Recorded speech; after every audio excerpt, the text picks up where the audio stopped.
Salut à tous, alors les résultats ont été rendus publics apparemment concernant l'incendie de l'usine Lubrizol à Rouen. Donc ils ont été rendus publics hier samedi 28 septembre 2019. Donc voyons un peu ce que dit cet article sur actu.fr. La préfecture de Seine-Maritime a publié samedi soir à 28 septembre 2019 sur son site internet les résultats d'analyse liés au risque de pollution engendré par l'incendie jeudi de l'usine chimique Lubrizol de Rouen sur fond de critiques accusant les autorités d'un manque de transparence. Donc là, il y a clairement le tweet. Donc voyons ce qui résume là. Des résultats inférieurs au solde de quantification. Jeudi 26 septembre, dans l'urgence, les sapeurs-pompiers de Rouen ont immédiatement réalisé des analyses de l'air qui n'ont pas révélé de toxicité aiguë. Dans un second temps, d'autres prélèvements d'air et de suie ont été opérés. Exactement 78 mesures de la qualité de l'air ont été effectuées à 26 points différents dans Rouen et communes alentours entre 4h et 16h jeudi. Les résultats exacts ont été rendus samedi soir. Concernant la qualité de l'air, les résultats sur les composés organiques volatiles sont tous inférieurs au seuil de quantification, c'est dur à dire ça, quantité trop faible pour être mesurée, et font apparaître un état habituel de la qualité de l'air sur le plan sanitaire. À l'exception du site de Lubrizol, présence de benzène, indique la préfecture dans un de ces 4 communiqués. Alors concernant les suies, au sujet des retombées de suie générées par les nuages de fumée, les résultats d'analyse ne mettent pas en évidence de différences significatives entre le prélèvement témoin et les 5 autres sites situés sous le panache pour les HAP, hydrocarbures aromatiques polycycliques, indique la préfecture du coup.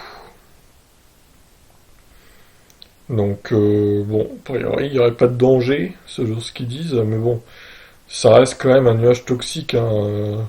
Ceux qui l'ont respiré, ils vont être, je pense qu'ils vont être malades. Bon, après, on va peut-être pas dire qu'ils vont attraper le cancer, mais ils vont avoir les bronches irritées, ils vont tousser, etc., quoi. Les autorités rappellent que les habitants doivent éviter tout contact cutané avec des suies. Il est conseillé de les nettoyer avec de l'eau uniquement et des gants. Si une personne a eu un contact avec des suies, il lui est recommandé de bien se laver les mains avec du savon ordinaire et si besoin de se rincer les yeux avec du sérum physiologique. A priori, ce serait les suies qui est le plus dangereux. Autre sujet de préoccupation des habitants et des agriculteurs, l'état des cultures après le passage du nuage. Selon les autorités, les productions végétales non récoltées ne doivent pas l'être. S'agissant des productions végétales récoltées avant jeudi et susceptibles d'avoir été exposées à la contamination, le préfet a demandé de prendre certaines mesures.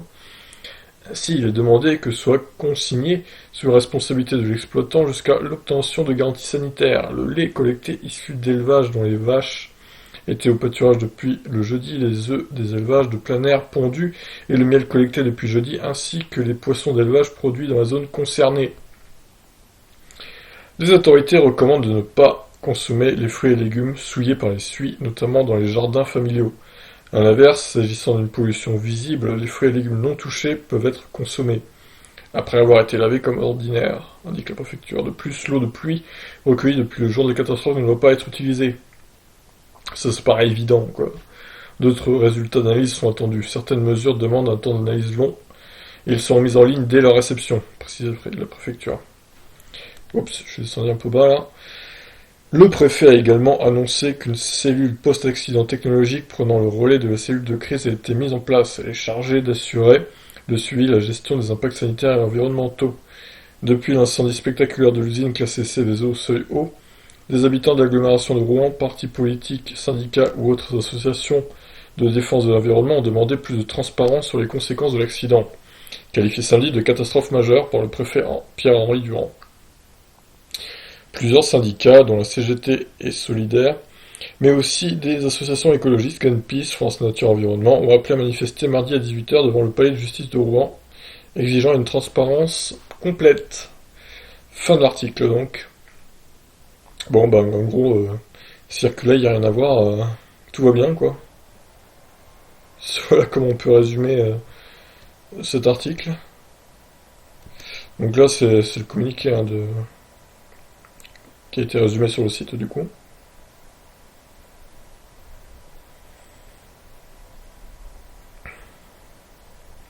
Alors j'ai vu aussi qu'il y avait eu une demande sur le même site d'analyse indépendante. Quelqu'un a lancé une cagnotte en fait pour demander des analyses indépendantes. Alors voyons où en est cette cagnotte d'ailleurs. C'est sur Litchi, hein. Ah bah il a collecté 2391 € quand même, alors qu'il en demandait 1000. Alors je sais pas ce que ça va donner, ça, s'il va vraiment faire des analyses indépendantes, pourquoi pas, hein, c'est une bonne idée. Bon, a priori, bon, il devrait trouver, je pense, les mêmes résultats que ce que communique la préfecture, à moins d'un complot national pour masquer la vérité. Je sais pas, après, ça me paraît un peu gros. Mais bon, toujours est-il que il faut quand même faire attention au suie, là, apparemment, c'est assez toxique. Donc, lavez tout ça avec de l'eau, n'y touchez pas avec les mains nues, mettez des gants, machin. Bon, après, j'ai aussi vu que le nuage, il a traversé la Belgique, sur une autre news. Bon, après, évidemment, quand il a traversé la Belgique, il était plutôt distillé dans l'air, donc je pense qu'il n'y a pas trop de trucs, comment dirais-je, toxiques qui restaient lorsqu'il a traversé la Belgique, surtout avec le vent qu'il y a en ce moment. À mon avis, ça s'est distillé un peu dans l'air, tout ça, donc... bon, les Belges, ils doivent pas être contaminés vraiment par la toxicité du truc, quoi. Ils ont pas à s'inquiéter, je pense. Et comme quoi, il est allé assez loin, hein, ce nuage-là. Donc voilà ce qu'on pouvait dire par rapport à cet incendie à Lubrizol. Donc a priori, ça n'a rien à voir. Pas de toxicité plus élevée que d'habitude. Donc bon, après, est-ce qu'on peut s'y fier à tout ça? Je ne sais pas. Est-ce qu'on va partir dans une théorie du complot comme quoi la vérité est cachée? Je dirais pas jusque-là, mais bon. On peut se poser quelques questions, quoi. Est-ce que ça a vraiment été fait sérieusement, aux bons endroits? Les analyses, là, bon. Alors, moi, j'attends aussi les résultats d'analyse citoyenne, comme la cagnotte le suggère, là, donc peut-être qu'ils trouveront d'autres résultats, hein, qui sait, je sais pas. Les analyses indépendantes, nous verrons. En tout cas, voilà, s'il y a d'autres news concernant cet incendie de news importantes, je referai une vidéo, mais a priori, bon, j'en referai pas d'autres. À moins vraiment qu'il y ait un changement majeur dans les analyses, qu'il y ait un danger particulier qui soit trouvé, mais bon, j'en referai pas d'autres a priori. Merci en tout cas d'avoir suivi cette actualité sur ma chaîne. N'hésitez pas à vous abonner, à réagir, hein, sur la vidéo si vous êtes dans le coin et qu'il y a encore des odeurs et tout, n'hésitez pas à nous dire. Sur ce, je vous laisse. Ciao ciao.